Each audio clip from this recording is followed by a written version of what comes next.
Beverly. And this morning, I just want to recap on our June's newsletter. And we're going to talk about the unseen presence of God.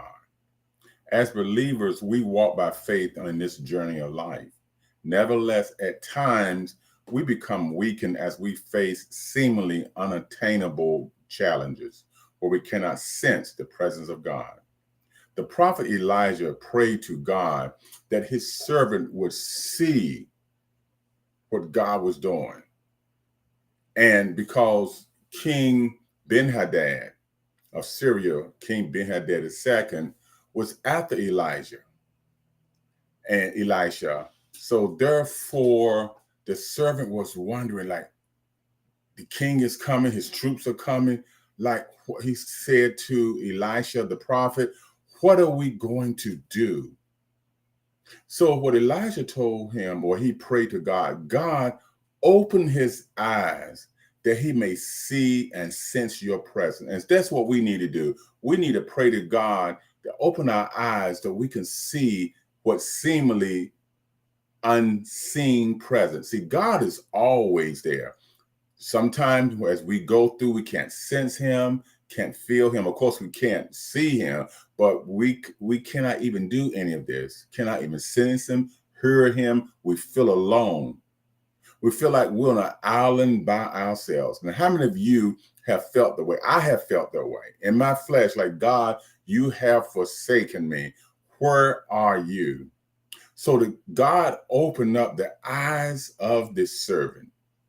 And as he looked around, there were chariots of fire all around them, angels of the Lord.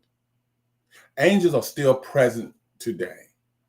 We may not recognize it. The Bible tells us be careful because we could be entertaining angels unaware. So the eyes of the servant were open, and he can see and sense and feel the presence of God. The scripture tells us in Psalms 34:7 states that the angel of the Lord encampeth around about them that fear him and delivers them. So wherever you are in your life right now, when you feel all alone, even in a crowd of people, just know that God is there. But our job is to faithfully, patiently wait on God, because he said he will never leave us nor forsake us. If we put our trust in God, then we're protected.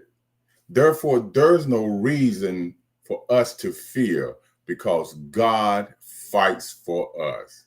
He was fighting for Elijah. He was fighting for Israel as a whole. God is still fighting for us today. So remember, the unseen presence of God will be seen as we stay connected to him, as we seek his face, as we are patiently waiting on him. He will open our eyes. Not that God is not there. It's not that God is not doing what he says he's going to do. It's just many times we miss him because we become impatient, we become nervous, become angered. We just become what we should not be. But God is always there. So I want us to be encouraged this month and all the time. Even though we may not sense and feel the presence of God, his presence is always, I mean, always there. We just need to open our eyes. So pray to the Lord that, Lord, help me to see you, see your presence, your handiwork, and help open my eyes that I may be the seed of your goodness. Thank you. Have a wonderful day. And remember, God is always there.